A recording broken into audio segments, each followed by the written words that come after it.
Madame, monsieur, bonsoir, ravi de vous retrouver comme chaque dimanche soir en direct sur Canal Algérie pour parler football dans votre émission hebdomadaire. C'est l'heure du foot et au sommaire de ce 21e numéro de la saison, J-12 avant le match aller qui opposera l'Algérie au Cameroun. Ça sera à Douala à partir de 18 h. On va parler longuement de cette partie. On commence le match en tout cas chinois Canal Algérie. On évoquera bien sûr toutes les informations concernant cette rencontre et notamment la décision du président de la République Abdelmadjid Tebboune justement de subventionner les prix des billets en faveur des supporters, désirant de rallier la capitale économique du Cameroun. On parlera aussi des représentants algériens en Coupe d'Afrique, la Ligue des champions africaine avec deux belles victoires de nos deux représentants, le CRB l'USD de l'Entente de Sétif, alors que la GS Sawa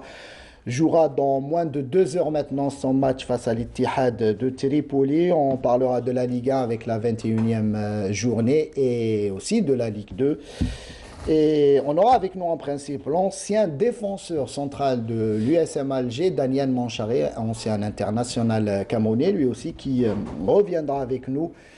Qui nous parlera plutôt de la préparation des Lions indomptables pour cette confrontation face à l'Algérie. Et pour parler de tous ces thèmes et sujets, j'ai le plaisir d'avoir sur ce plateau un ancien sélectionneur national qui a drivé pas mal de clubs en Algérie, Nabil Nariz. Bonsoir. Bonsoir Saïd, bonsoir Abnor, Mohamed Nsikou, nos chers téléspectateurs. Merci d'avoir accepté notre invitation, Nabil. C'est toujours un plaisir. De rien, parce que c'est une obligation et je suis toujours là pour informer le public et tout ça de tout ce qui se passe. C'est vrai que Nabil est disponible, sauf que quand il perd, il est un petit peu énervé. Faut pas. C'est ça l'entraîneur, c'est ça. Quand on est passionné, surtout dans ce métier, surtout en ce moment, surtout les dernières années, parce que le football est devenu tellement que beaucoup de pression, beaucoup d'enjeux, que ce soit sur le plan économique ou bien sportif. Et à partir de là, quand vous êtes déjà dans le bain, c'est normal que. En tout cas là, vous appréciez le repos en famille. C'est un recul et ça m'a permis quand même de faire une autocritique sur ce que j'ai fait les années passées et sincèrement c'est une autre vision. Ça m'a permis aussi de faire des recherches, que ce soit sur le plan technique, tactique ou bien observer beaucoup de matchs de très haut niveau. Et se mettre à jour, c'est important. Et ce plaisir, je ne l'ai pas eu durant plusieurs années. Donc, alhamdoulilah, pour ce moment, Inch'Allah, on va rebondir. Inch'Allah, on va en parler tout à l'heure. À vos côtés, on a le plaisir, je suis très heureux de l'avoir avec nous. C'est notre consultant vedette de l'arbitrage, notamment Abdenor, Mohamed Zekrini, qu'on apprécie tous, bien évidemment. Il est souvent présent chez nos confrères, en tout cas avec Mohamed Choumani et Kalima Tatman. J'ai le plaisir de vous avoir en tout cas aujourd'hui avec nous. Et Mohamed Zekrini, bonsoir. Et on va vous voir en tout cas en français aujourd'hui. On compte sur vous, Mohamed Zekrini. Bonsoir Saïd, bonsoir nos téléspectateurs. C'est un plaisir d'être avec vous ici.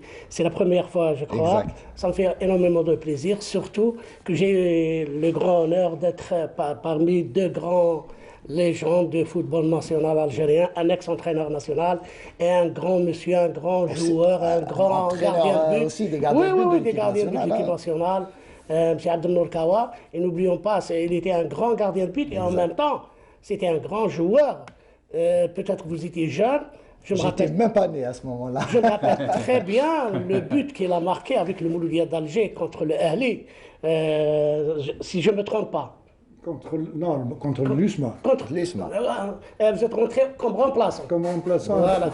Voilà. En tout cas, pour être arbitre international, comme vous l'avez été, il faut maîtriser au moins 2-3 langues étrangères. Surtout maintenant, c'est une exigence. L'anglais, c'est obligatoire. C'est obligatoire.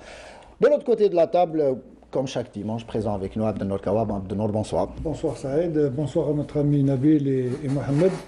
Et c'est vraiment un grand plaisir de te retrouver aujourd'hui. Et j'espère que nos téléspectateurs seront ravis de suivre cette émission.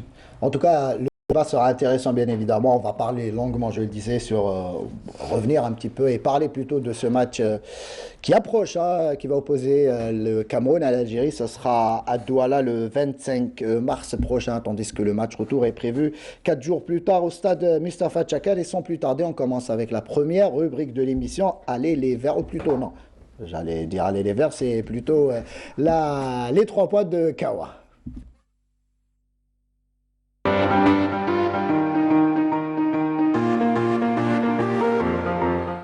Et les 3 points de Abdennour Kawa de cette semaine, qu'est-ce qui vous a marqué cette semaine dans l'actualité foot, Abdennour? Tout d'abord, je commençais par un peu la décision du président de la République quant à l'organisation du déplacement des supporters à Douala. C'est une très bonne initiative. Et j'espère que, puisqu'il va y avoir 12 vols, j'espère que les 12 vols feront le plein. On donnera tous les détails. Tous les détails par la suite. Moi, je pense que c'est une très bonne initiative car l'équipe nationale a besoin de ses supporters pour essayer de se transcender sur un match très difficile. Deuxième point. En deuxième point, c'est un peu les trois. Il y a eu trois matchs aujourd'hui, donc dimanche, qui est une date à retenir, puisque sur les 3 matchs, il y a eu pratiquement 19 buts. C'est énorme. Il n'y a qu'aujourd'hui, on a eu droit à 19 buts. Bon, le plus gros score, bien évidemment, c'est le Mouloudia qui atomise le Relizane par 8 buts à 2. Donc moi je pense que c'est pas étonnant. Le Mouloudia actuellement est en train de faire un très bon parcours. Donc pour revenir un peu à ça, à vous entendre, les 19 buts sur 3 matchs. Il faudra jouer les dimanches, à vous entendre. À l'européenne en tout cas, on est plus motivé chez nos joueurs par le fait de jouer un dimanche. Oui, mais c'est étonnant, c'est une journée assez étonnante. Hein. Bon, on s'attendait à ces victoires, que ce soit le CSC ou le Mouloudia, contre 2 équipes qui sont en train de patauger au fin fond du championnat. Mais par des scores comme ça, c'est de bon augure d'abord pour ces clubs-là, ça les remet en confiance, et surtout le Mouloudia qui est en train de faire un parcours extraordinaire. Troisième point. Et le troisième point, c'est nos qualifiés en Champions League africaine. Le CRB un point de la qualif. Et voilà, ils reçoivent l'Étoile du Sahel prochainement. Il leur suffit d'1 point pour se qualifier au 8e de finale, donc c'est une très bonne chose. Et l'entente qui se remet un peu dans la course, puisqu'ils avaient un handicap à rattraper, ils ont réussi à gagner 2-0 hier. C'est une très bonne chose, j'espère qu'ils vont pouvoir continuer. Et en espérant que la GS Saoura leur emboîtera le pas exactement avec une autre victoire. On passe à présent à l'équipe nationale après ce jingle.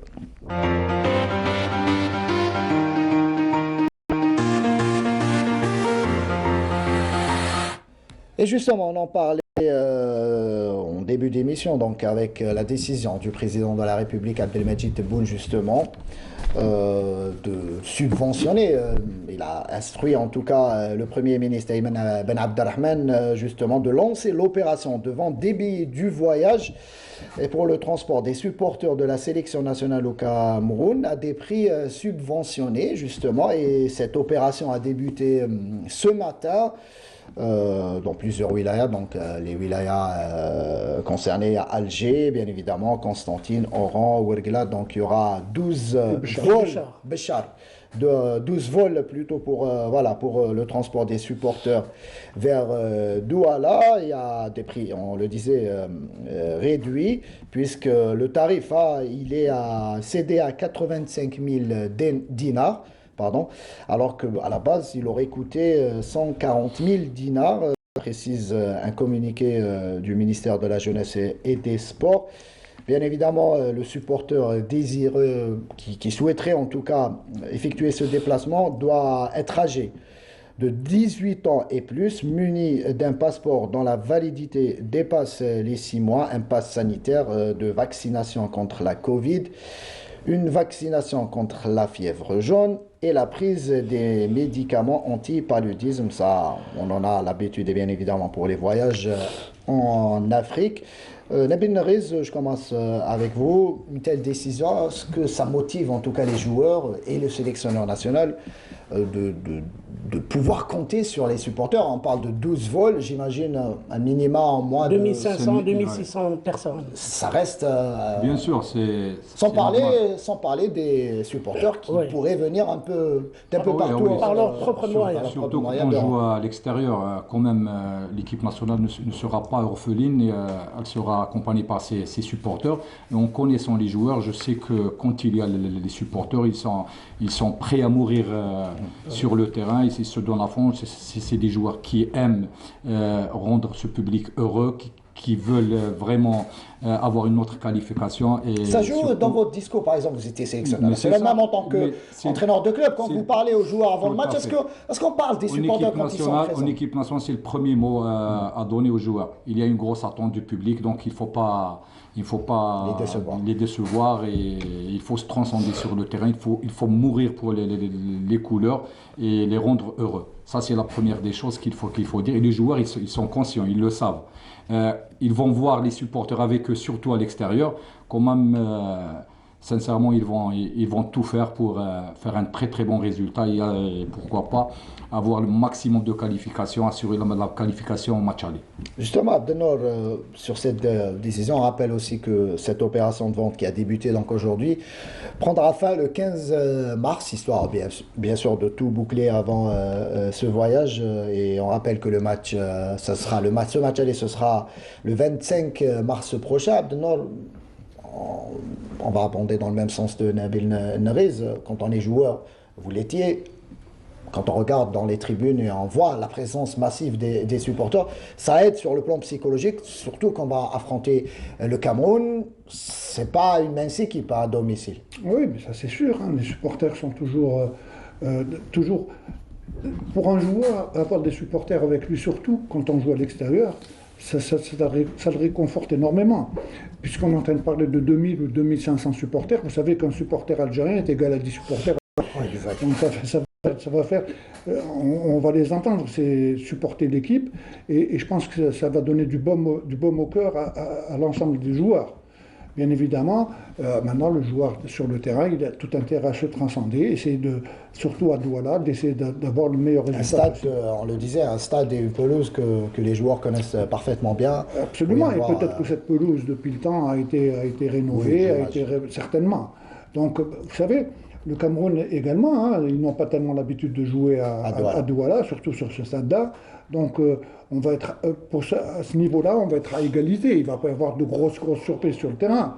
Maintenant, ça va être bien sûr quel va être le contenu du match que nous allons livrer. C'est ça qui est le plus important. Mohamed Zekeleni, justement, on va en parler tout à l'heure évidemment sur l'arbitrage pour ces deux matchs aller-retour et surtout pour cette décision du président de la République. On aura donc au minimum 2500 à 3000 supporters algériens dans le stade de Japon. Quand on est arbitre, est-ce que c'est une manière aussi, on peut dire que ça sera une occasion d'absorber la pression sur l'arbitre aussi. L'arbitre, il ne va pas se dire, Joshua Bondo, que le stade n'est pas acquis en tout cas à 1000% aux supporters camerounais. Quand il jettera un coup d'œil dans la tribune, il verra 3000 à 3000 et quelques supporters algériens. Ça lui donnera peut-être à réfléchir dans certaines décisions. Tout d'abord, avant de parler de Bondo et des supporters, il faut qu'on remercie beaucoup l'État algérien et à leur tête, Monsieur le Président de la République, sur l'initiative. Quand même, ça nous rappelle Omdurman. Quand vous avez 3000 supporters algériens sur les tribunes, comme il a bien dit M. Kawa, ça veut dire qu'il y a 3000 multipliés par 5, les supporters algériens. Bien sûr, quand Bondo rentre sur un terrain de football et quand il voit une poignée de supporters, je dis poignée 2500, mais multiplié par 3 supporters quand même, il va réfléchir à deux fois. À deux fois, il va se mettre en garde quand même. Attends, les Algériens sont là et tous les pays du monde et tous les supporters du monde connaissent très bien les supporters algériens.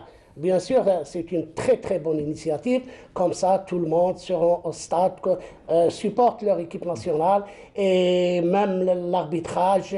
Et il va, comme vous avez bien dit, il va réfléchir 3 à 4 fois de plus. Ok, très très bien. On aura justement, évidemment, cette décision du président de la République a réjoui les supporters, les Algériens, ceux qui aiment le football et notamment l'équipe nationale. On va écouter quelques déclarations de citoyens que nous avons rencontrés et on revient au débat.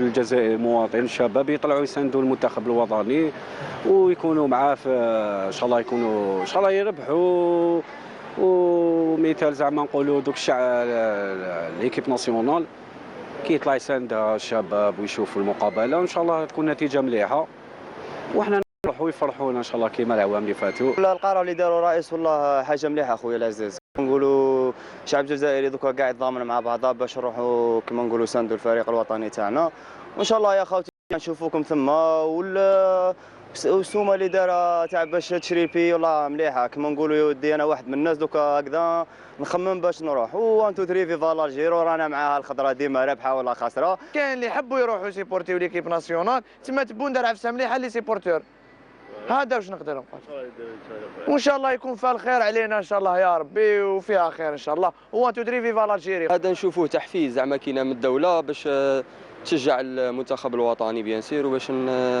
ثاني احنا ماذا بينا نبغوا الاعلام ونبغوا الخضره تاعنا وماذا بينا احنا نربحوا ونروحوا كوب دي موند فاهم بيان سير هذه حاجه شابه. ان شاء الله يا رب يفرحونا وحنا ثاني نفرحوهم هما غير يفرحونا تما في الصاد وحنا نفرحوهم برا.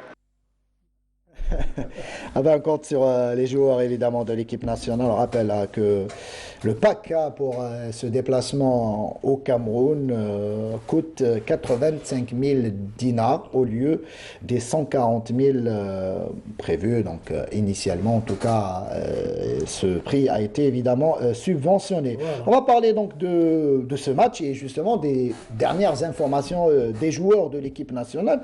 Et pour on peut le dire, Abdelnour, messieurs, que les joueurs algériens se portent plutôt bien. Hein. On parle d'un Riyad Mahrez, on va en parler dans quelques instants. On note déjà les retours de blessures de Bedaran et Attal qui étaient, on pensait au départ qu'ils pouvaient déclarer forfait pour cette double confrontation. En tout cas, Attal a repris l'entraînement, donc il pourrait être disponible pour ce match aller en tout cas face au Cameroun. Et Bedaran aussi, qui a joué même hier et a marqué en tout cas avec son équipe en Champions League. Nabil Nerez, on sait que Djemal Belmadi actuellement est en train de ficeler sa liste des joueurs retenus pour cette double confrontation. Vous étiez déjà en tant qu'adjoint entraîneur assistant avec Christian Gourcuff. Par la suite, vous avez pris en main à vous seul donc les destinées de cette sélection nationale.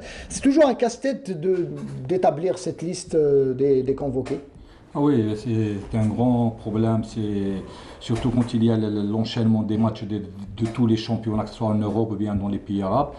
Et l'entraîneur il a sa petite idée déjà pour l'effectif, pour les joueurs qui vont rentrer. Donc il est en train de suivre les joueurs chaque match, même dans les entraînements, même en dehors, surtout à l'approche de cette compétition. Quand même, c'est une qualification en Coupe du Monde.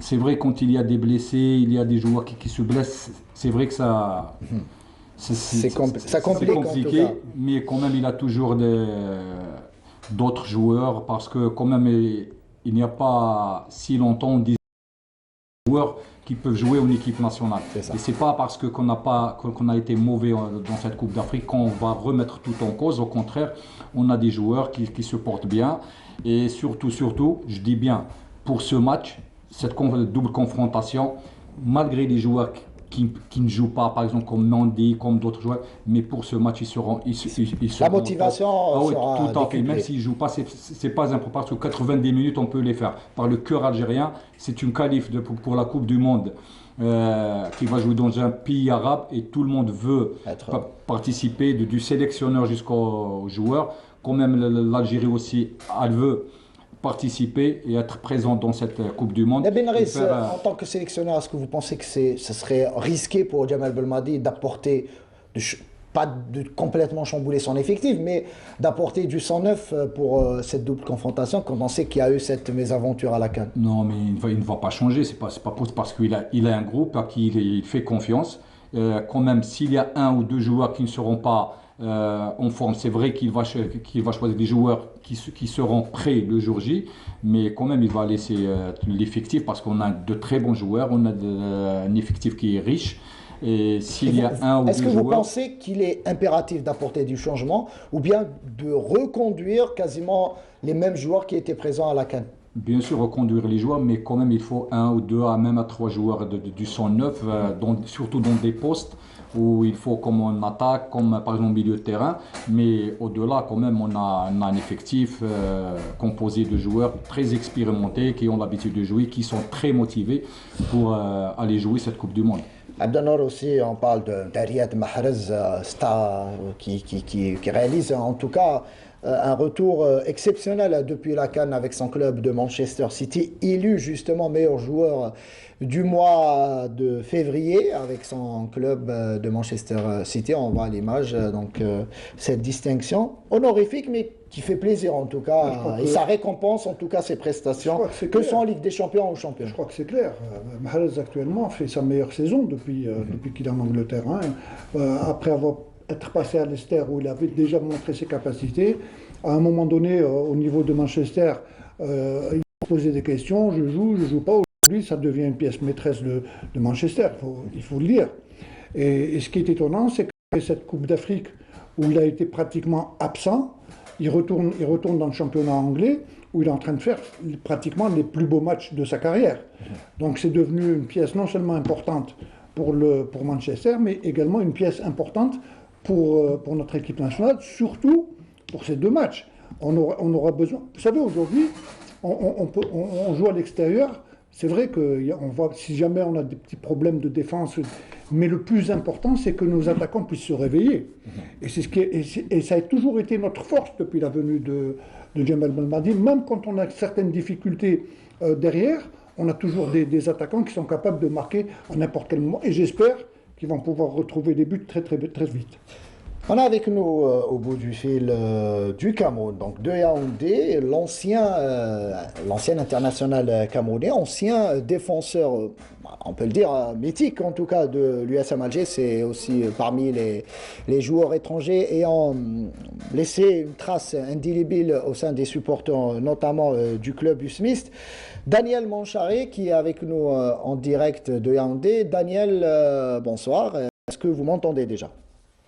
Oui, je vous entends 5 sur 5. Très bien, Daniel, heureux de vous avoir, pas avec nous en tout cas, par téléphone. Daniel, directement on passe à ce match, à cette double confrontation attendue entre l'Algérie et le Cameroun. Récemment, donc il y a une quinzaine, voire 20 jours de cela, il y a eu un changement au niveau de la barre technique des Lions indomptables avec la nomination assez surprenante en tout cas, quand on parle de timing, de Rigobert Song, donc qui remplace Kansé Sao à la tête de cette sélection camerounaise. Est-ce que vous pensez que c'est un bon choix opéré par la FECAFOOT et son président Samuel Eto'o-Fils? Ben, écoutez, bonsoir déjà à tout le monde sur le plateau. Permettez-moi également de dire bonsoir, un chaleureux bonsoir à tout le peuple algérien que j'admire énormément. Écoutez, pour revenir à votre question, je pense que le choix de Rigobert était un choix judicieux. C'était un choix pour le projet. C'était un choix que moi, en tant que Camerounais à part entière, j'assume totalement. Il n'est pas arrivé là-bas par hasard. C'est vrai, on va dire, il n'a pas assez d'expérience. Il n'a même pas cette expérience-là. Mais vous savez, l'équipe, tous les entraîneurs qui sont venus à la tête de la sélection camerounaise sont venus sans nom et ils sont repartis avec un grand nom. Suivez mon regard. Alors, ceci étant, moi je souhaite tout le meilleur à Rigo, je souhaite tout le meilleur pour son projet. Et je ne peux pas le juger tout de suite. On parle de timing, Daniel, si on parle de timing, à 20 jours de cette double confrontation, c'est risqué aussi de la part de la FECAFOOT. Non, mais je pense qu'il y a les responsables qui ont mûri cette réflexion avant de le nommer. De toute façon, j'ai constaté personnellement que Kansé Sao perdait de plus en plus sa personnalité. Il n'avait pas sa patte sur l'équipe. Même le Cameroun n'avait pas un jeu basé sur le collectif. Moi, je dis, si on n'avait pas des latéraux qui puisaient dans leur trip et un certain Vincent Aboubakar qui est devenu plus ou moins intelligent dans la surface pour marquer des buts, Il a marqué autant de buts, mais je n'ai pas vu dans la construction du jeu, sur la phase défensive, offensive, le Cameroun ne peut pas rivaliser sur ce point-là avec l'Algérie. Ça, je vous le dis sincèrement. Maintenant, pour revenir sur le choix de Rigo, à la veille d'un match aussi important, capital que ça, je pense que ça peut être un déclic pour les joueurs. Vous savez, Rigo n'est pas un nouveau dans le vestiaire. Il a toujours été là auprès des mecs pour leur transmettre son fighting spirit. Et je pense qu'en tant qu'un entraîneur, au jour d'aujourd'hui, c'est juste une question de discours, de dialogue, de consigne, à mon avis. Daniel, la fédération camerounaise donc, a choisi d'élire domicile pour ce match aller au stade Japoma de Douala, alors que la sélection du Cameroun avait pour habitude d'évoluer, en tout cas à Yaoundé. Est-ce que vous pensez que c'est une forme de guerre psychologique lancée par Samuel Eto'o pour un petit peu égratigner la sélection algérienne quand on sait que l'Algérie avait subi 3 revers, en tout cas, dans ce stade Japoma? Oui, vous savez, dans une compétition, c'est d'abord le mental et le physique aussi. Maintenant, l'équipe qui va pouvoir contrôler ses émotions va pouvoir garder la tête froide que sortir la tête de l'eau ce jour-là. Ceci étant, mes frères algériens doivent comprendre que la pelouse, elle est mauvaise pour tout le monde. Puisque la majorité de ces joueurs qui évoluent dans la sélection camerounaise évoluent en Europe, sur des pelouses de bonne qualité.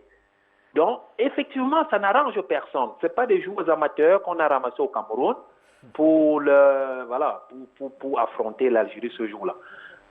Il faut juste s'appliquer et apprendre à faire... Daniel, d'ailleurs, notre consultant Abdel Kawa, ancien international, vous pose la question, vous dit pourquoi avoir alors choisi ce stade, sachant que le stade de Yaoundé, le nouveau stade en tout cas, il est exceptionnel, hein? Ben, vous savez, le Cameroun, depuis peut-être 40 ans, les Lions n'ont jamais perdu à Yaoundé, au stade Amadou Ahidjo. Mais sincèrement, je ne saurais vous donner une explication fiable par rapport au choix du gouvernement, on va dire ça comme ça, pour affronter l'Algérie plutôt à Japoma. Rassurez-nous, Daniel, il y aura un accueil chaleureux en tout cas pour l'Algérie. Pardon, je vous entends mal, vous dites? Daniel, je vous ai dit, rassurez-nous, il y aura un accueil chaleureux pour l'Algérie en tout cas pour ce match. Moi, vous le savez, vous êtes la bienvenue. Et vous ne m'aviez pas encore posé la question de quel côté moi je suis penché. Je vous dirais également que voilà, moi je suis penché pour l'Algérie. C'est vrai qu'on n'en est pas encore là, parce que moi j'encourage des pays qui investissent dans la formation et qui valorisent leur championnat, qui donnent de la valeur à leurs joueurs. Voilà ce qui est important, contrairement au Cameroun. Très très bien. Daniel, on va finir par cette question. Parlez-nous un petit peu de l'état d'esprit qui règne déjà au Cameroun avant cette double confrontation. J'étais présent au Cameroun il y a 2 mois pour cette CAN. C'est vrai que du côté du Cameroun, on était focus sur cette CAN. J'ai pu discuter avec quelques supporters des Lions qui me disaient, nous, notre priorité, c'est d'essayer de rattraper l'Égypte au niveau du palmarès, au niveau de la CAN. On serait content de gagner la CAN chez nous. Et après, même si on se qualifie pas au mondial, ce serait pas grave. Maintenant que le Cameroun n'a pas gagné cette CAN, donc a terminé 3e, est-ce que vous pensez que du côté du Cameroun, on va mettre la pression du côté en tout cas des supporters pour justement mener les Lions indomptables à se qualifier à cette Coupe du Monde? Ben, écoutez, les gens qui vont mettre la pression sont des personnes qui ne comprennent rien dans le football, mais ils font semblant. Je ne vois en rien le prix-value lorsque l'équipe nationale du Cameroun gagne une CAN. Ça n'arrange pas le football camerounais. Moi, je pense que la sélection camerounaise, depuis des années, est devenue l'arbre qui cache la forêt. Il donne l'impression que le football camerounais se porte bien à travers les résultats à l'équipe première. Mais alors qu'en réalité, rien ne va au Cameroun. Vous vous rendez compte que c'est ce soir, c'est maintenant, il y a peut-être quelques minutes qu'on a sifflé la fin du match, la finale de la Coupe du Cameroun. Ça veut dire que le championnat camerounais vient de se clôturer, puisqu'un championnat se clôture avec la finale de sa Coupe. Et vous comprenez un peu ce que je veux dire? C'est vrai qu'il y a pas mal de problèmes. Hein. J'ai pu le constater au Cameroun, des problèmes internes. Mais bon, je dirais que c'est un petit peu le cas chez pas mal de pays, même chez nous. Hein, si on parle du football algérien, c'est pas aussi rose. En tout cas, Daniel, un dernier mot en tout cas sur cette confrontation. Comment voyez-vous le match déjà entre l'Algérie et le Cameroun? En tout cas, je parle des deux matchs hein, en aller-retour. Non, mais moi je donne l'avantage plutôt aux Algériens. Demandez-moi pourquoi. Pourquoi. Le match retour sur le plan psychologique, il faut oublier l'état de la pelouse. Il faut faire avec le public. Il faut faire un transfert de mentalité et se dire, nous sommes à domicile. Nous sommes au Cameroun. Nous avions déjà eu à jouer ici au Cameroun. La température, le stade. Aujourd'hui, il ne faut plus trouver des excuses. On a échoué lors de la CAN. Alors aujourd'hui, on connaît là où il y a les modes de terrain qui ne sont pas bien, on connaît les positions des goals, la chaleur et tout ce qui va avec.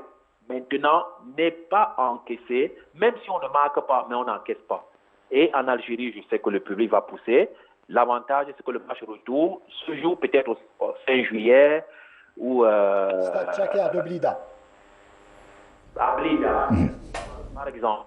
C'est ça l'avantage dans ce double confrontation-là. Et eux, ici au Cameroun, ils vont tout faire pour mettre la pression, essayer de marquer tôt, essayer de marquer autant de buts possible. Et en même temps, s'ils ne marquent pas pour les 15 premières minutes, parce qu'il faut refuser d'encaisser, ben la pression va descendre un tout petit peu. Le public va crier. Mais il ne faut pas que les joueurs algériens subissent le match. Il faut éviter de subir le match. Il faut réunir toutes les forces vives pour ne pas encaisser. Voilà le petit conseil que je peux donner. Je suis très mal placé pour dire quoi que ce soit à Djamel Belmadi, que j'apprécie, je respecte beaucoup. Mais si je pouvais lui souffler un petit mot, il faut refuser d'encaisser dans ce match, même si on ne marque pas. Très très bien. Merci Daniel. Un petit mot pour... j'imagine que vous suivez en tout cas de loin les performances et les résultats de l'USM Alger, votre ancien club. En tout cas, vous avez laissé une belle image chez les supporters. Un petit mot pour ces fans de l'USMA qui vous écoutent. Vive comment dirais-je, les rouges et noirs. Et j'espère revenir un jour ou l'autre pour partager un match avec eux. Pourquoi pas donner le coup d'envoi. Je les suis tout le temps. Même l'avant-dernier match qu'ils ont perdu où il y a eu un petit crise là. Bon, la 4e place ne leur mérite pas. Je pense qu'ils peuvent mieux faire. Et moi, je vais profiter pour leur dire quoi. Je les aime tellement parce que je les porte dans mon cœur. Il faut créer un comité de recrutement pour les joueurs issus de l'Afrique noire, sud-saharienne. Au jour d'aujourd'hui, on ne recrute pas un joueur parce qu'il a fait un bon match ou 2 bons matchs. Pourquoi je le dis? Il faut suivre le joueur crescendo. Vous voyez un peu, voilà, c'est la raison pour laquelle d'autres joueurs arrivent, parce qu'on les a vus faire un bon match, ils n'arrivent pas à s'adapter, ils se blessent mentalement, ils ne sont pas prêts. Ah bah très bien, merci Daniel en tout cas, ça nous a fait plaisir de vous avoir et bonne chance à vous en tout cas. Merci Daniel encore une fois. Messieurs, on a écouté l'intervention de Daniel Moncharé, donc ancien international, ancien joueur de l'USMA. Nabil, il parle justement, à juste titre, de la pelouse, quand on sait que cette pelouse a été décriée en tout cas par Djamel Belmadi, même les joueurs. Il insiste sur le fait d'oublier cette pelouse, le climat, tous les facteurs externes en tout cas, et de se focaliser, se concentrer pleinement sur le match. Mais c'est ce qu'ils vont faire les joueurs, ça ils ont l'expérience de la Coupe d'Afrique. Maintenant c'est fini, ils savent que c'est 90 minutes pour passer moins une première mi-temps pour arracher la qualification en Coupe du Monde. Je suis sûr qu'ils vont se transcender, qu'ils vont oublier l'état de la pelouse, ils vont oublier la chaleur, l'humidité, tout ça. C'est 90 minutes et ils sont en Coupe du Monde.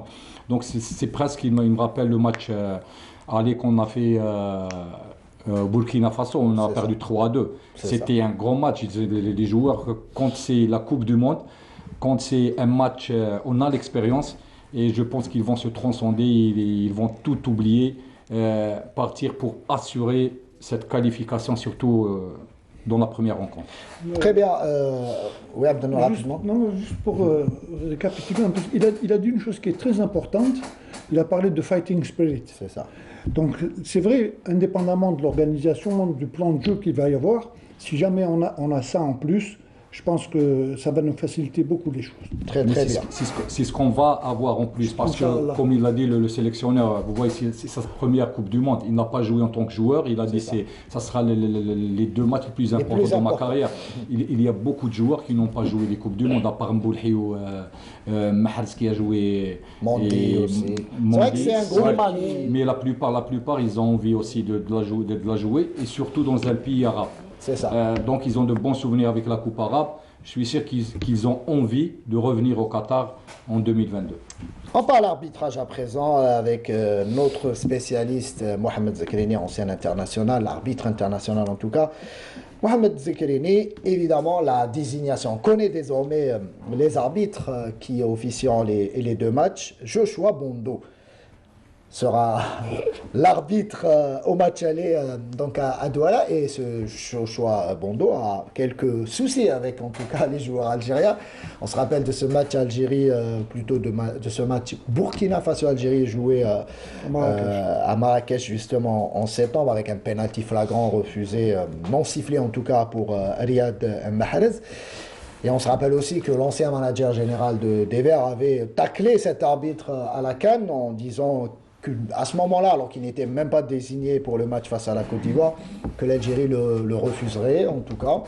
Est-ce que, déjà parlez-nous un petit peu de ces désignations. Voilà. Tout d'abord, on parle comment ça se passe les désignations pour ces 5 matchs de barrage. C'est la commission d'arbitrage de la CAF, c'est elle qui désigne les arbitres. C'est elle qui désigne et envoie les désignations à la FIFA. C'est comme ça que ça se passe. Et la FIFA, par M. Bouzaka, le responsable des désignations au niveau de la FIFA, c'est lui qui envoie les désignations aux arbitres concernés.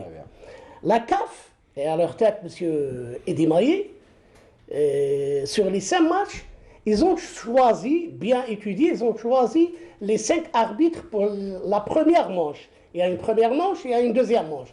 La première manche, c'est les matchs allés. Il a désigné pour l'Algérie Bondo. Tous les Algériens n'aiment pas Bondo, en toute franchise. Pourquoi Bondo? Bondo, il a enlevé un penalty flagrant pour Mahrez contre Burkina Faso au Maroc. Et il a suspendu 2 joueurs du Mouloudia d'Alger, la Coupe d'Afrique, au Maroc, contre le Raja, je crois, si je ne me trompe pas. Vous étiez présent à ce moment-là, Nabil? Non. C'était avant. Ah, c'était avant. 2 joueurs du Mouloudia pour 1 année, il a suspendu.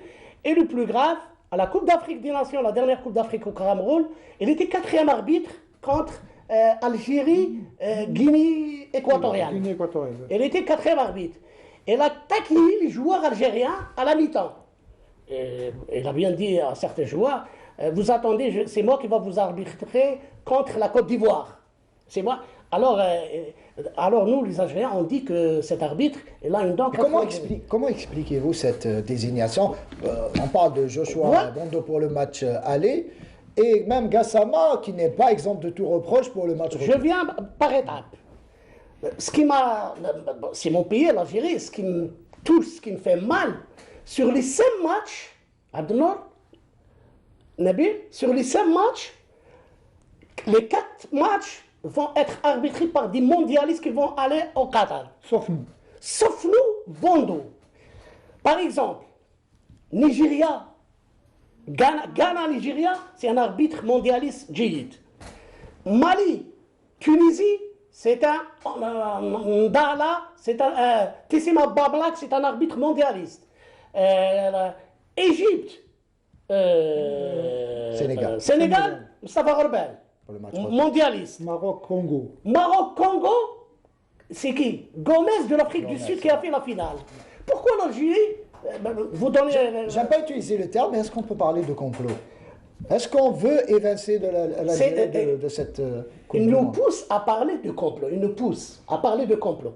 Écoutez bien, Bondo, c'est un excellent arbitre quand il veut arbitrer.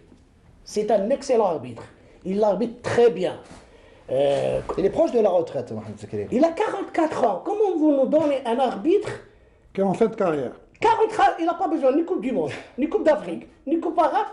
Et vous dans votre tête, vous imaginez comme vous voulez. Mohamed, si je me permets, oui, évidemment.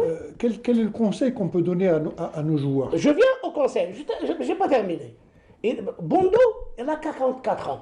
Il vient de terminer sa carrière. Gassama, pareil. Non, Gassama, il prétend la Coupe du Monde. Ah, très bien. Il prétend c'est un mondialiste. Pourquoi Bondo? Il a beaucoup de problèmes avec les Algériens. Moi, je dis une chose, que les désignations, elles étaient faites le jour du tirage au sort. Le jour du tirage au sort, les désignations au Cameroun. Au Cameroun. Non, c'est mon pays, l'Algérie. Je défends mon pays. Non, mais ce que vous dites, j'imagine que vous avez des informations que nous n'avons pas.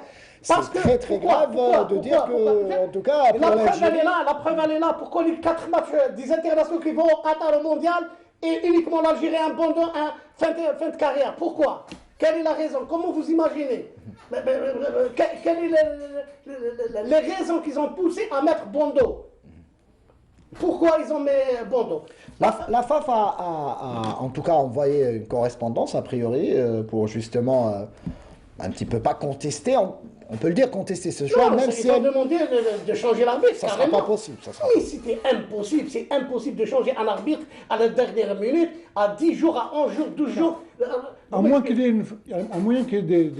des fautes graves. Non, s'ils ont des arguments valables, des arguments qui puissent la FIFA. Et la FAF, Mohamed, la FAF déjà a envoyé un dossier après ce match Burkina Faso-Algérie contre cet arbitre. Qu'est-ce qu'il y a dans ce dossier? De ce dossier, monsieur l'arbitre nous a privé d'un pénalty. La FIFA ne va pas changer un arbitre. Ah, très bien.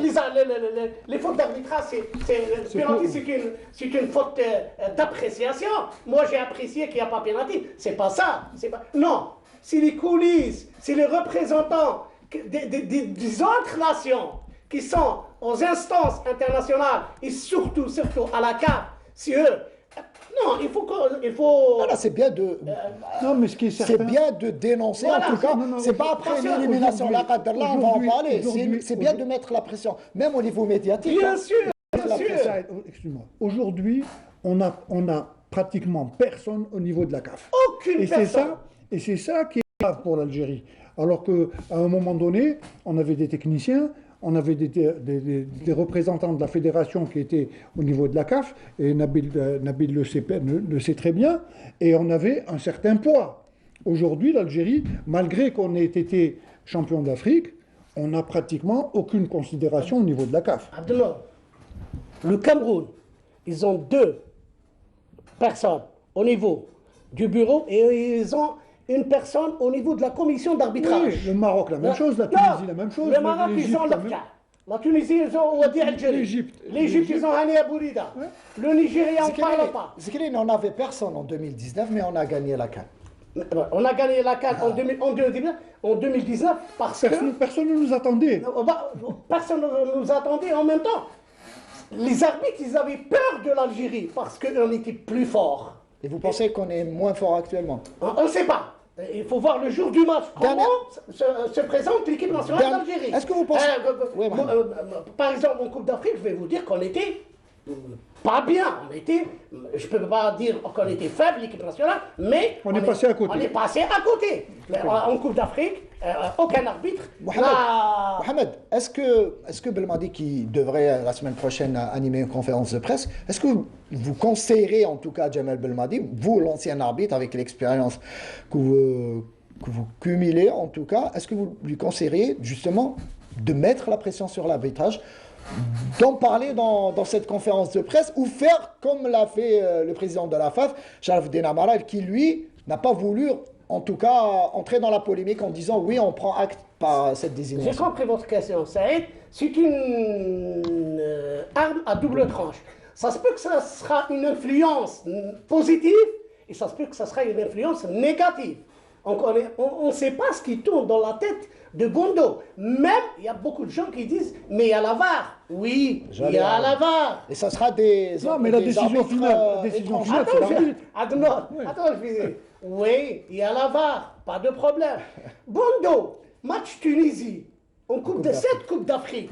El Khazari, le joueur tunisien, il a été scié, ses jambes, il n'a pas sifflé un pénalty. La VAR, Il lui a dit qu'il y avait pénal.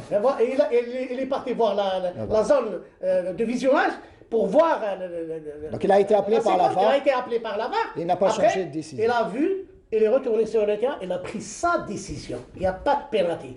La VAR, si le dernier mot revient à l'arbitre. Et pourquoi alors la FIFA, à travers la CAF, ou je ne sais pas, donc a désigné des arbitres européens pour la VAR? Parce que la FIFA a vu pendant cette Coupe d'Afrique des Nations que le travail de la VAR n'a pas été à la hauteur. Les Européens peut-être sont plus d'expérience, plus de moyens, plus que les Africains. Voilà, moi je dis autre chose, pour Belma poser la question, je demande à nos joueurs d'éviter le maximum Bondo sur le terrain. Parce que Bondo, même si s'il veut faire perdre l'Algérie, déstabiliser la VAR, tu ramènes tout ce que tu veux, il va faire. Mais si cette pression, maintenant Bondo, il entend ce qui se passe en Algérie, cette pression, on le salue en tout cas, ces déclarations, lui font pression, peut-être il sera réglo. C'est ce qu'on demande en tout cas, je demande à tous les joueurs de se calmer, d'oublier. Très important. Mohamed, nous, pour qu'on soit clair, on ne demande pas à l'aide de l'arbitrage ni rien du tout.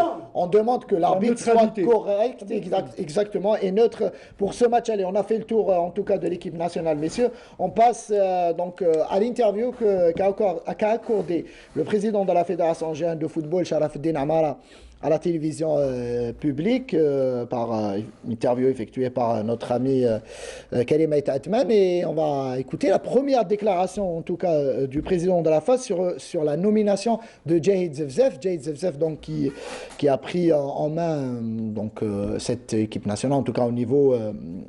il est devenu donc, le nouveau manager général. Et Sharafeddine Amara en parle justement.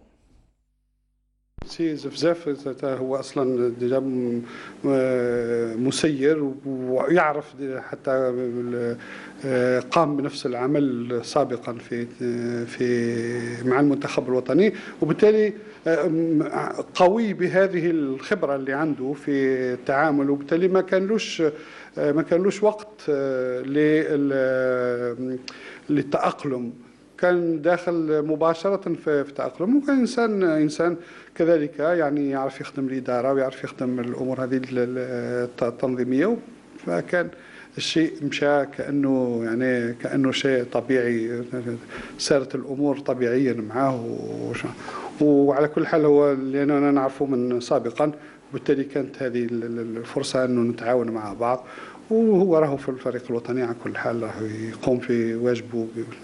أنا في اتصال معه ومع النخب بصفة دورية، يعني بصفة منتظمة للوقوف على كل شيء، يعني خاصة أنه هذه المرحلة كما قلت لك تتطلب منا يعني نكون حريصين على كل صغيرة وكبيرة. Abdallah, vous connaissez Djahid Zevzef. Vous avez travaillé avec lui, en tout cas quand vous étiez entraîneur des gardiens en équipe nationale. Le président de la FAF en parle justement bien, avec toute l'expérience. On en avait besoin, en tout cas, dans ce poste assez sensible de manager général. La nomination de Djahid Zevzef fait du bien, en tout cas. On voit déjà son travail. Oui, mais bien évidemment, Zahid, je connais parfaitement. Il a toujours été au niveau de la Fédération algérienne de football. Il n'a jamais été manager, hein, il faut le préciser. Oui, pas manager à ce moment-là. Il était aux côtés, en tout cas. Certains gens disent qu'il était manager, lui, il n'a jamais été manager.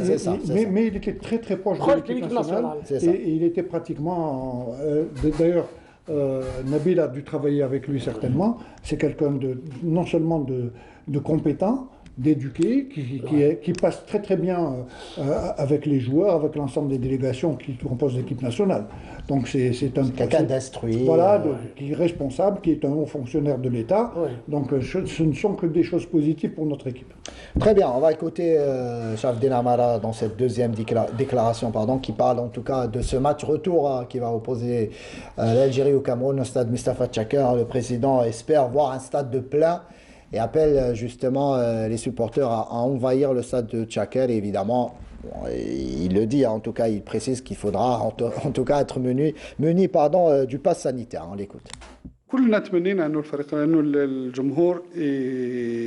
الجمهور يكون حاضر بكثره وان شاء الله نعمر الملعب.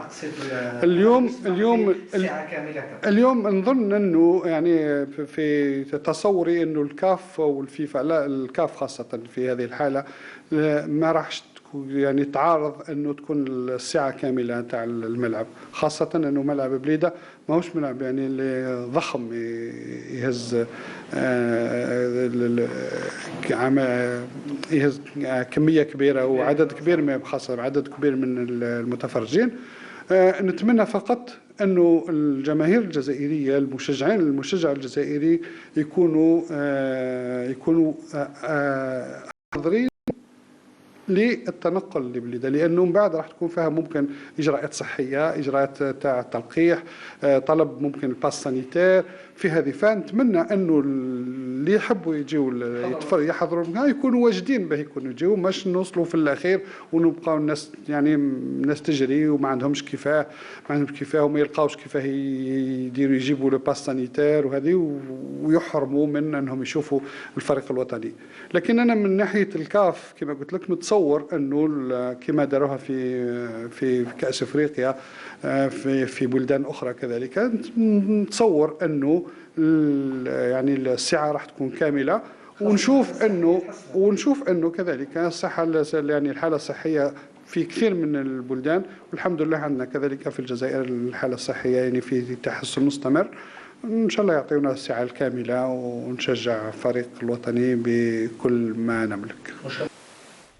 Nabil Nariz, on l'a écouté, le président de la fédération, qui assure en tout cas que le stade sera plein, notamment après. On peut en parler d'accalmie aussi au niveau de la situation sanitaire en Algérie, puisque la tendance est vraiment baissière au niveau des contaminations. On devrait assister donc à un stade plein. C'est important en tout cas d'avoir un stade. On l'a vu, Djamel Belmadi en conférence de presse. Il souhaite avoir le bonbonnera en tout cas au stade de Safat Chaker. On aura Inch'Allah un stade plein parce que les supporters de l'équipe nationale sont connus. On a toujours joué à Blida à guichet fermé. Donc ça sera la même chose pour ce match et surtout le dernier match pour passer et arracher cette qualification en Coupe du Monde qui va jouer au Qatar. Donc je suis sûr que les supporters sont dans l'attente, ils sont là. Si on ouvre maintenant les billets, vous allez voir que demain ce sera guichet fermé parce que quand même on aime trop l'équipe nationale. Elle nous a beaucoup, on a vécu beaucoup de bons moments et c'est ce qui attend tout le peuple algérien et surtout les supporters. Inch'Allah, on aura la possibilité d'avoir un stade plein et un grand match et arracher cette qualification comme on l'a fait à Omdurman et en même temps contre le Burkina Faso. Très très bien. Dernière déclaration du président de la fédération sur le CHAN que va abriter l'Algérie en début d'année prochaine et justement les préparatifs vont bon train dans les différentes enceintes qui vont accueillir les matchs du CHAN. Et il nous fait une déclaration assez importante, je trouve, Sharafdine Amara. En tout cas, il ambitionne en tant que fédération d'organiser la CAN d'ici 4 à 5 ans. Donc on imagine peut-être en 2025. On va écouter Sharafdine Amara et on revient. حدث رياضي كبير يعني بحجم كأس إفريقيا منذ سنة 1990. بالتالي اليوم لازمنا نرجع على الساحة. احنا على مستوى الاتحاد على مستوى التمثيل قاعدين نرجع يعني شيئا فشيئا على الساحة الدولية وعلى الساحة الإفريقية. لكن كذلك على مستوى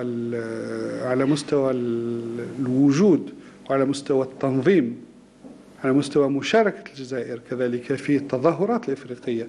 هنا كذلك عندنا دور لازم نلعبوه، لأنه في كثير من التظاهرات الإفريقية لازم تحتضنها الجزائر. الجزائر كدولة كبيرة، الجزائر كدولة رياضية كبيرة، الجزائر بتاريخ والجزائر بإمكانيات. فحتى يعني إخواننا في الاتحاد الأفريقي وفي الدول الإفريقية أملهم في الجزائر كبير في كل مرة. يعني نحن نعرف علاقة الجزائر بإفريقيا هي علاقة علاقة خاصة وعلاقة تعاون وعلاقة خاصة علاقة ما هيش مبنية على مصالح بحتة. فبالتالي هنا انه الجزائر تساهم في تنظيم تظاهرات بحجم كأس أفريقيا وبحجم كأس أفريقيا للمحليين أو للشباب إلى غير ذلك، هو داخل كذلك ضمن مسؤولية الجزائر الدور اللي لازم يكون للجزائر في أفريقيا. اليوم نطمح أنه ننظم على الأقل في ال5 سنوات وفي ال4 سنوات الجاية ننظم كأس أفريقيا للأمم.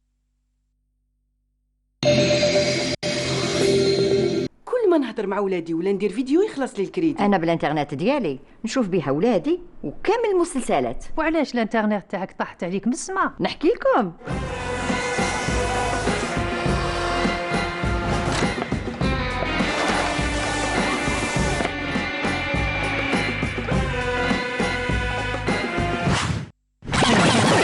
ما تهوى في سما، تهدر بزاف وتكونكتي بزاف، اوكي. سما ميكس تاع موبيليس راح تهدر وتكونكتي حتى تكون فيكس. سما ميكس هذا راح تاع 4000 دينار لحظة كل شبكات و50 جيجا انترنت. موبيليس، معا نصنع المستقبل. ايه نحكي لكم. هذا البرنامج برعاية موبيليس. موبيليس، معا نصنع المستقبل. Abdelnour, on a écouté le président de la fédération, il parle en tout cas à travers cette organisation du CHAN prévue en début d'année prochaine. Il le dit ouvertement, on ambitionne d'ici 4 à 5 ans d'organiser la CAN. Et c'est une manière aussi de se rapprocher des instances qui dirigent le football africain. Oui, bien sûr. D'ailleurs, d'ici peut-être l'année prochaine ou dans 2 ans au maximum, on aura pratiquement tous les terrains seront livrés. Les stades. Oui. Bon, Oran, c'est déjà prêt. Constantine est en train de se refaire. Annaba est en train de se refaire. Barraqi, Tizi Ouzou, Douéra. Donc le 5 juillet, bien sûr. Blida. Et en plus de cela, il faut souligner également que nous avons développé énormément notre infrastructure hôtelière. Donc il y a de très grands hôtels pratiquement dans toutes les grandes villes.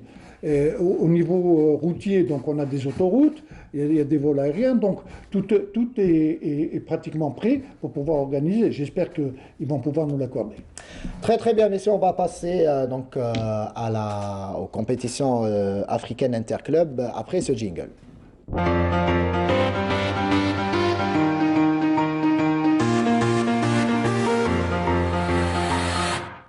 Nabeel Narez, le CR Belouizdad a battu logiquement l'équipe du Galaxy 4-1. C'était vendredi, une victoire méritée, attendue pour les gars de Belouizdad qui se rapprochent donc d'une qualification au prochain tour. Tout à fait, ils l'ont fait l'année passée, cette année aussi il restait 1 point. C'est ce qu'on leur souhaite et surtout de passer ce cap, d'abord se qualifier pour le quart de finale. Et le CRB quand même a les moyens humains, financiers, technique, sur tous les plans pour passer encore et aller plus loin. On sent que cette équipe, sur le plan mental, sur le plan de voilà, tout à fait, exactement, elle mûrit de match en match et ils ont acquis beaucoup d'expérience, surtout de l'année passée. Ça a été d'un cheveu quand même, ils se sont éliminés contre le Tarjé en Tunisie. Cette année, on voit... Ça manquait de rien déjà la saison dernière. Ça va jouer comme ça. Donc les qualifications, ça va jouer comme ça, va jouer sur des petits détails. Je pense qu'ils ont acquis beaucoup d'expérience, ils ont mûri et ils sont très ambitieux.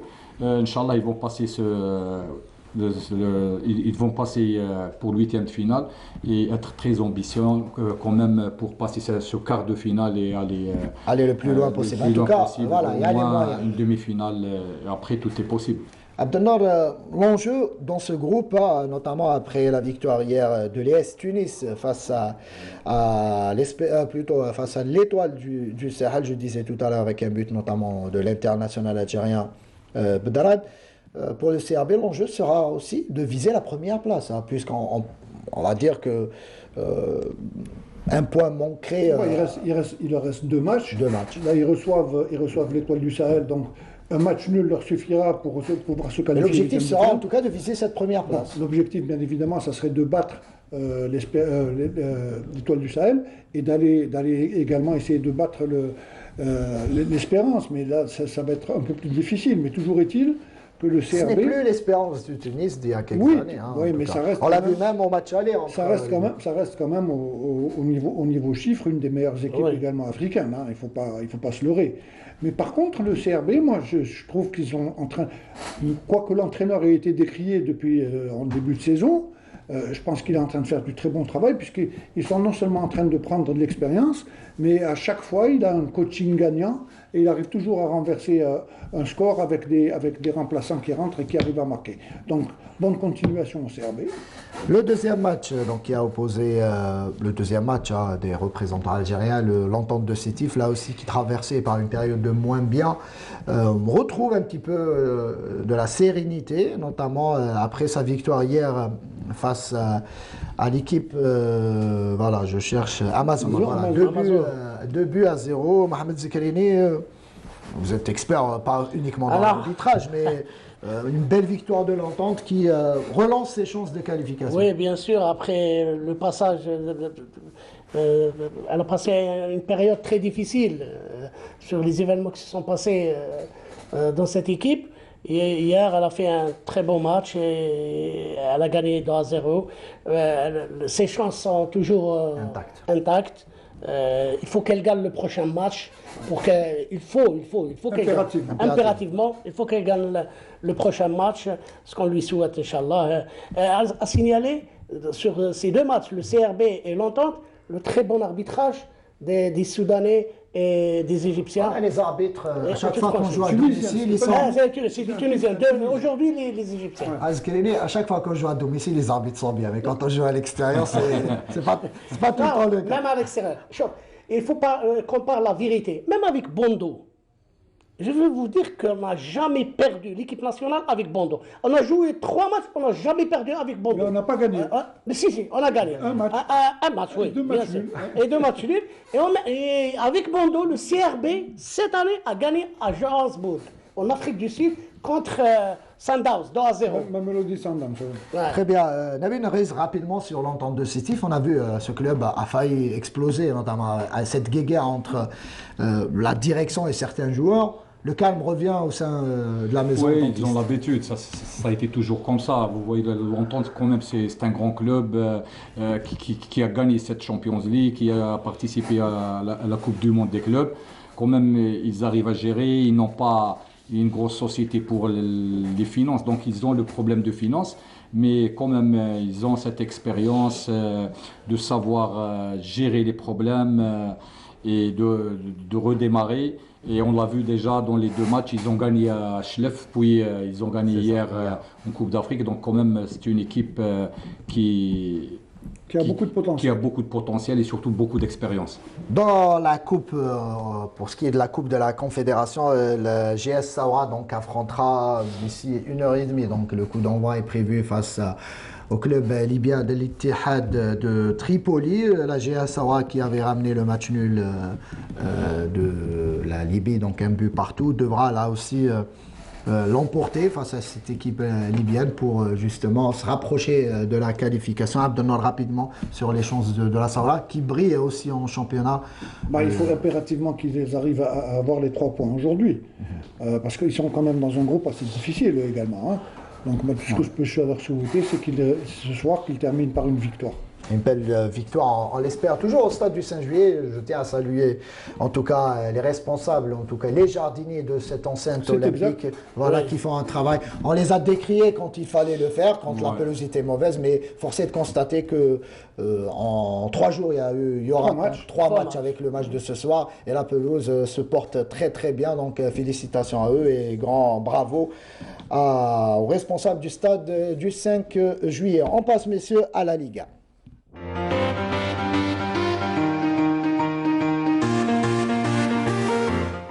Et la Liga, on commence avec le match qui a opposé hier le RC L'Herba face à la GS Kabylie. On va voir les images dans quelques instants avec un match nul 0 partout entre les 2 clubs.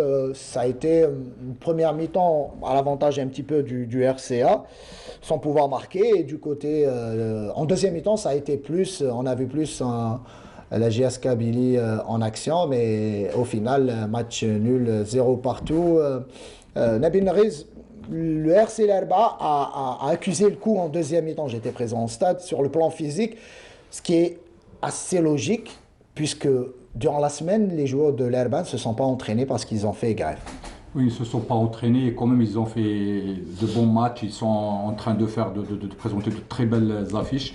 Un beau football, un collectif qui joue très ouvert. Ils jouent toujours pour gagner. Bon, avec la grève, c'est normal qu'ils ont baissé en deuxième mi-temps, mais quand même, pour la première année déjà, ils remontent cette année en Ligue 1. Quand même, c'est une équipe assez joueuse. J'ai bien aimé de voir cette équipe qui a battu l'USMA à domicile récemment. Ils ont montré de belles choses cette saison, donc ils ont un bon avenir. Et c'est toujours les problèmes, c'est ça qui casse le rythme. Monsieur, voyez cette action. Voyez avec moi cette action en toute fin de match. Il aurait pu offrir la victoire. Ah oui, ils ont quand même du potentiel. Ils ont des jeunes qui ont beaucoup de qualité. Et à partir de là, quand même, tu vois, ils dribblent 1, 2, ils provoquent, ils rentrent directement. Quand même, et ça, dans le temps additionnel, il aurait pu offrir la victoire au RC Lerba, justement, sur cette rencontre. Je disais, du côté de Lerba, évidemment, c'est le problème de pas mal de clubs algériens. Ce souci financier qui pose problème. Mais par contre, ce qu'on est en train de remarquer, comme vous l'avez dit, il y a pas mal de clubs qui ont des problèmes financiers, mais parmi eux, certains clubs arrivent à surmonter ces problèmes et à essayer de rester en vie en division 1. Quand on voit un peu plus, je vais anticiper, quand on voit un peu l'Herba qui arrive malgré tous les problèmes à essayer de remonter au niveau du classement. Par contre, on voit d'autres équipes qui sont en train de couler complètement. On va écouter justement les déclarations d'après-match des deux entraîneurs, Faisal Kbish et Ammar Souia. اللاعبين صبروا كثير حسوا باللي حتى شخص يعني ما راه واقف معاهم صبروا نتمناو يعني في الاسبوع هذا يفروا لنا الامور تاع اللاعبين باش نقدروا يعني صراحه كي تزيد تشوف المردود تاع اليوم بدون اسبوع تاع تدريب يعني نقدروا نقدموا مردود احسن يعني ما نلعبوش فقط من اجل البقاء يعني نقدروا نحتلوا احسن مرتبه ممكنه ان شاء الله نتمنى فقط يعني في هذا الاسبوع يحلوا لنا المشاكل باش نخموا فقط على الميدان باش نزيدوا يعني نعملوا اكثر ونحققوا نتائج احسن من هذه. الكام تاعنا اليوم il n'a pas réussi à concrétiser quelques occasions كيف au niveau de jeu positionné on a eu quelques problèmes. Comme je l'ai dit, la deuxième mi-temps, ça a été c'est mieux, surtout au niveau de la transition. Mais on n'a pas pu concrétiser. Si on avait ouvert le score, peut-être on aurait pu de confiance, plus d'aisance. Mais avec la précipitation vers la victoire, en quelque sorte quelques précipitations. On a écouté les deux coachs. Évidemment, on souhaite voir cette équipe du RC. En tout cas, moi, on l'a vu d'ailleurs, après un début de saison compliqué, l'équipe du RC Lerba revient de plus en plus et en tout cas essaye de jouer, de pratiquer un beau football. Évidemment, ces problèmes financiers deviennent... Ce que vient de dire leur entraîneur, il leur a dit, bon, j'espère que certes les problèmes vont être réglés. On ne joue pas uniquement pour le maintien, mais on essaye d'être classé dans la meilleure position possible. Très bien. Il y a eu deux cas litigieux dans ce match, et on peut parler de cas litigieux, évidemment, avec nous. On en profite, Mohamed Zekrini qui est présent avec moi. Youssef, mets-nous un petit peu déjà cette première action, ce penalty qu'a... Oui, j'ai vu les deux occasions, les deux litiges. Auparavant, parce que maintenant, il y a le Facebook, on peut voir... à tout moment, Youssef, tu peux nous remettre les actions.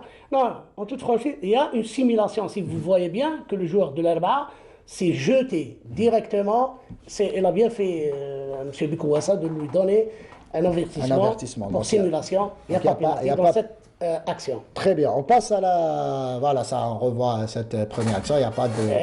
Il a fait une simulation. D'ailleurs, il n'a rien dit, le joueur. Ouais. On passe à la deuxième action litigieuse de cette rencontre. Là, du côté de la GS Kabylie, avec Ouattara, donc, qui est tombé, qui a demandé... Regardez bien Ouattara. Il n'est pas parti vers le ballon. Il est parti vers le défenseur. C'est lui qui a provoqué le défenseur. Regardez Ouattara. C'est lui qui est parti vers le défenseur de l'Herba. Même dans cette situation, il n'y a pas pénalty, il n'y a rien. En tout cas, c'est une bonne recrue pour le GSK. Ouattara, oui. C'est un bon joueur. En tout cas, en si peu de matchs, il a marqué 3 buts. Il a pris des bonnes décisions. Il s'est adapté facilement. Il a une capacité d'adaptation internationale. burkinabé, on rappelle. Ouais. Exactement. On passe à notre match, celui qui a opposé le NED à l'ASO Chlef avec une défaite là, inattendue en tout cas, et ça devient compliqué pour le NED du Sendé avec cette défaite à domicile face à l'ASO Chlef 2-0. L'ASO Chlef battu il y a quelques jours à domicile par l'entente de Sétif, donc il se rachète parfaitement du côté du stade du 20 août avec une victoire 2-0. Nabin Rez a un petit mot sur cette rencontre et l'ASO Chlef qui surprend cette saison. Ouais, surtout à l'extérieur, ils ont ramené quand même beaucoup de points à l'extérieur et ils l'ont prouvé plusieurs fois, mais ce qui m'inquiète c'est surtout le Nosriya quand même Nahd sur sa pelouse dans le 20 août, c'est pas facile de gagner Nahd à domicile, mais là quand tu vois 2-0, quand même il faut aider cette équipe, quoi. C'est une équipe c'est une école si vous voulez. Il y a eu beaucoup de joueurs, de très bons joueurs pour l'équipe nationale et l'entourage du NED quand même et ils ont tous les moyens si vous voulez pour sauver cette équipe, pourvu qu'il y aura beaucoup de volonté. C'est vrai qu'il n'y a pas les finances qu'il fallait, c'est vrai qu'il y a beaucoup de problèmes, mais il ne faut pas la laisser comme ça parce que quand même c'est une école et on a eu beaucoup de jeunes en équipe nationale. C'est vrai que ça fait mal de voir le NED dans cette situation. Et c'est la première équipe que j'ai pris en Ligue 1 après l'équipe nationale. J'ai été en Australie quand même. Cette situation, sincèrement. Elle perdure depuis des années. Oui. Ce qui est malheureux, c'est que c'est réellement une pépinière. Oui, même dans les équipes nationales jeunes, ils ont toujours eu de bons joueurs. Ça a toujours été une bonne école. Là, je sais pas, pour le moment, peut-être ils n'ont pas les moyens qu'il faut. Mais quand même, ils ont les gens qui aiment le NED, ils ont quand même les enfants du club, ils ont les supporters, ils ont les gens qui ont toujours aidé ce club. Inch'Allah, ils vont l'aider pour qu'il reste au moins en Ligue 1. Très très bien, messieurs. Donc, en attendant de voir notre match, celui qui a opposé l'US Biskra à l'USM Alger. Donc là aussi, un match nul 0 partout. On va voir le résumé signé Ismaël Benqaidia.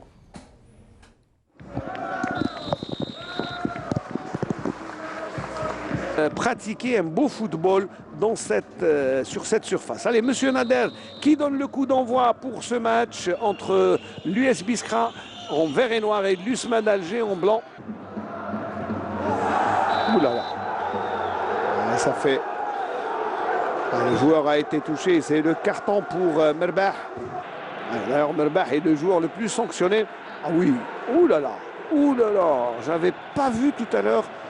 Il est monté plus haut que tout le monde, mais avec son pied. Alors, il emmène... Ah oui, je crois que c'est le rouge.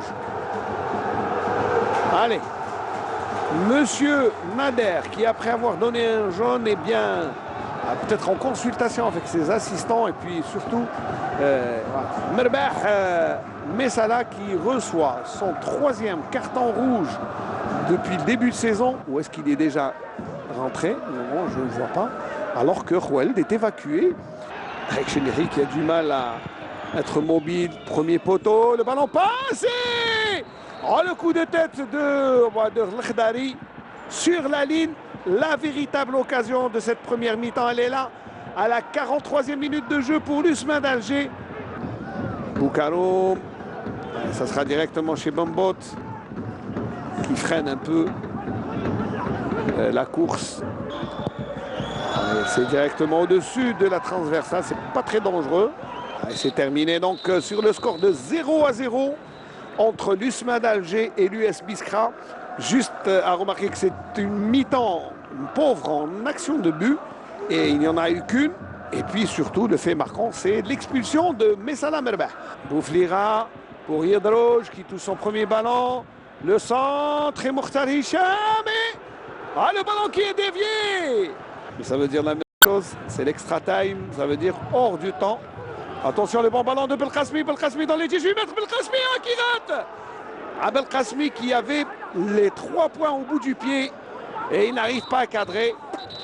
Et c'est terminé donc avec ce coup de sifflet. Non, oui, je vous confirme, le coup de sifflet de... Donc, match nul 0 partout. Moi, je vais aller directement à Zekrini sur cette rencontre. 2 faits de jeu avec l'expulsion donc, de Messala Merba. Assez logique, en tout cas. Oui, c'est une expulsion méritée parce qu'il a utilisé les crampons dans le visage de l'adversaire. Expulsion méritée. L'arbitre, il a mis du temps pour l'expulser. Il a tiré premièrement le carton jaune. Après, il s'est rendu compte qu'il s'est trompé, il a sorti le carton rouge. Et il y a une deuxième situation où il y avait un penalty flagrant à l'équipe de l'USB Biskra. Il n'a pas sifflé le penalty. Quand le président de l'US Biskra dit après le match que je m'attendais à une erreur d'arbitrage en tout cas, soit faisant référence aux déclarations de Hossein Achou après justement que son équipe a été face à Saoura, a été là aussi injustement... il y avait un but injustement refusé pour l'USM Alger dans ce match-là. Est-ce que vous pensez que quand les dirigeants ou entraîneurs parlent de l'arbitre après le match, c'est aussi une manière de mettre la pression sur l'arbitrage pour la prochaine journée? Saïd, vous connaissez très bien les déclarations des responsables et des entraîneurs, des dirigeants du football national après une défaite. Il va pas, quand il dit « je prévois », non. Celui qui prévoit, c'est le bon Dieu. Personne ne prévoit. Quand même. Ici, il a gagné. Il va dire que je prévois. Non. On peut le comprendre. Non, je le comprends. Parce que vu ce qu'il a vu à l'USMA, ce qui s'est passé à l'USMA, nous, les Algériens, on se prépare. Voilà, il va venir. Alors... On passe à notre match, les matchs de cet après-midi avec le Mouloudia d'Alger qui bat l'équipe du RC Relisel, on le disait, 8 buts à 2. On n'a pas encore tous les buts plutôt de cette rencontre. Quelques florilèges de quelques buts signés inscrits par Frioui, qui marque un quintuplé en tout cas. Chose qui est très très rare dans ce football. Et cette équipe de Relisel qui abandonne quasiment, qui baisse les bras à Abdelnor. Ah oui. Bon, même malgré cela, c'est un score énorme. Même si l'équipe ne va pas bien, même on a vu d'ailleurs Relisel jouer même avec des espoirs, mais qui n'ont jamais perdu avec un score. On a vu Biskra avec les espoirs, on a vu l'Arba avec les espoirs. Là, il y a un abandon total. Et ça risque de fausser en tout cas le championnat, notre score fleuve lors de cette 21e journée. Également. Le CS Constantine qui bat donc le Wydad de Tlemcen 5 buts à 0. On va voir aussi les images de cette rencontre, Youssef, voilà, donc avec l'entraîneur Kherdin Madoui et Nabil. C'est ce qui va donner un très bon match la prochaine fois entre le Mouloudia et le CSC. C'est ça, deux équipes qui marquent et qui ont gagné avec un score fleuve, et la prochaine journée c'est Mouloudia et CSC. Deux entraîneurs qui étaient défenseurs centraux tous les deux. Tout à fait. Très très bien, donc on me dit à l'oreillette qu'on n'a pas beaucoup de temps en tout cas avec ce match, je disais, du CSC, alors que l'autre match qui a opposé le Parado Athletic Club face au NC Magra, victoire des jeunes de l'académie, en tout cas 3 buts à 1. Et après 4 matchs sans victoire pour le Parado, une victoire qui vient à point nommé pour les gars de la capitale. Messieurs, bon, on ne va pas donner les résultats et le classement, on n'a pas beaucoup de temps. Moi, je voudrais rapidement parler avec vous, Mohamed Zekrini, sur le niveau de l'arbitrage cette saison. Ça a été on parlait d'un niveau assez acceptable jusqu'à il y a 15-20 jours de cela, où les fautes d'arbitrage s'accumulent. Votre avis là-dessus? Quand on voit une faute ou 2 fautes sur les 9 matchs, on peut dire c'est normal, les erreurs d'arbitrage ne vont pas s'arrêter aujourd'hui ou demain, ou bien elles se sont arrêtées hier. C'est impossible. Mais quand vous voyez sur 9 matchs, vous trouvez que 5-6 matchs, ils ont des fautes d'arbitrage, là, c'est autre chose. Mais ça sera très difficile la phase retour. Moi, je demande aux arbitres d'être très vigilants et d'être présents et ne privez pas les clubs. Il y a des clubs qui jouent l'accession, il y a des clubs qui jouent le maintien. Il faut faire très attention. Mohamed Zekrini, on va nous couper l'antenne dans quelques instants. Malheureusement, on n'a pas beaucoup de temps. J'espère vous revoir. Je vais vous inviter très très bientôt pour revenir plus longuement sur la situation de l'arbitrage dans le championnat algérien. Nabil Nriz, merci. De rien. Ça m'a fait un grand plaisir. Réciproque, donc on espère pouvoir rebondir rapidement en tout cas, Nabil. À très très bientôt. Mohamed Zekrini, bonsoir. Bonsoir. Merci. Merci Saïd. Voilà, je suis un petit peu perturbé. Abdelnour, merci. À la semaine prochaine. Inch'Allah, je vous dis... la pastille qui perturbe. Voilà, c'est ça, on dit la presse là. Alors, je vous dis à dimanche prochain. Restez branchés sur Canal Algérie. Merci.